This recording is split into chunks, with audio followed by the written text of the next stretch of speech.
राहुल गांधी ने किए 5 बड़े वादे।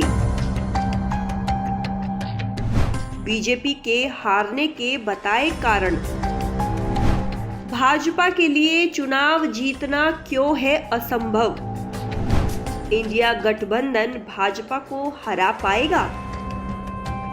कांग्रेस के पूर्व अध्यक्ष राहुल गांधी ने ये दावा किया है कि आगामी चुनाव में भाजपा का जीतना असंभव है।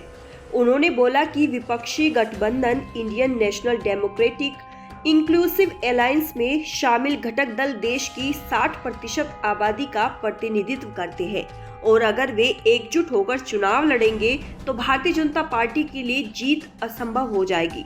तो चलिए आज हम आपको राहुल गांधी के 5 बड़े दावों के बारे में बताते हैं। राहुल ने बताई इंडिया की बैठक से जुड़ी 2 मुख्य बातें। विपक्षी गठबंधन इंडिया की बैठक के बाद राहुल गांधी ने कहा 2 प्रमुख बातें हैं। पहली बात यह है कि एक समन्वय समिति और इस समन्वय समिति के अंतर्गत समितियां होंगी। दूसरी बात यह है कि हम सीट बंटवारे पर सभी चर्चाओं और निर्णयों में तेजी लाएंगे और उन्हें जल्द से जल्द पूरा करेंगे। भाजपा के लिए चुनाव जीतना असंभव है।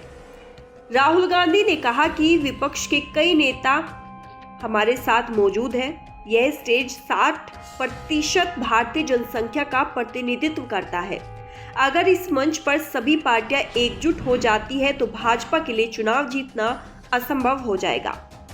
राहुल गांधी ने कहा है कि नेताओं के बीच तालमेल बनाना हमारा कर्तव्य है।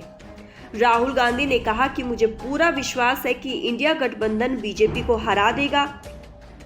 इस गठबंधन में असली काम इस गठबंधन के नेताओं के बीच बनने वाले रिश्ते हैं। मैं विश्वास के साथ कह सकता हूं कि इन बैठकों ने सभी नेताओं के बीच तालमेल बनाने और यह सुनिश्चित करने में जबरदस्त काम किया है।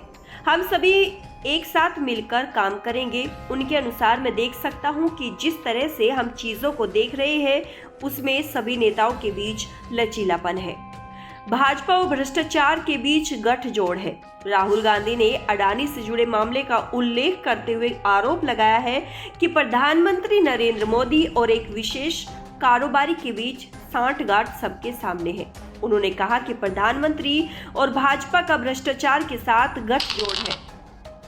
यही पहली चीज है जिसे इंडिया गठबंधन लोगों के सामने उजागर और साबित करेगा। प्रधानमंत्री नरेंद्र मोदी की सरकार का विचार गरीबों से पैसा निकालकर कुछ सीमित लोगों तक पहुंचाना है।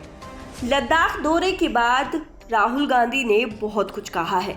राहुल गांधी ने कहा कि यह गठबंधन जो विचार पेश करने जा रहा है वह एक बार फिर गरीबों को इस देश की प्रगति में शामिल करेगा।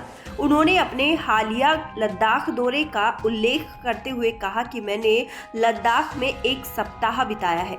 मैं पेंगोंग झील पर गया जहां उसके ठीक सामने चीनी है। लद्दाख के लोगों के साथ मेरी विस्तृत चर्चा हुई।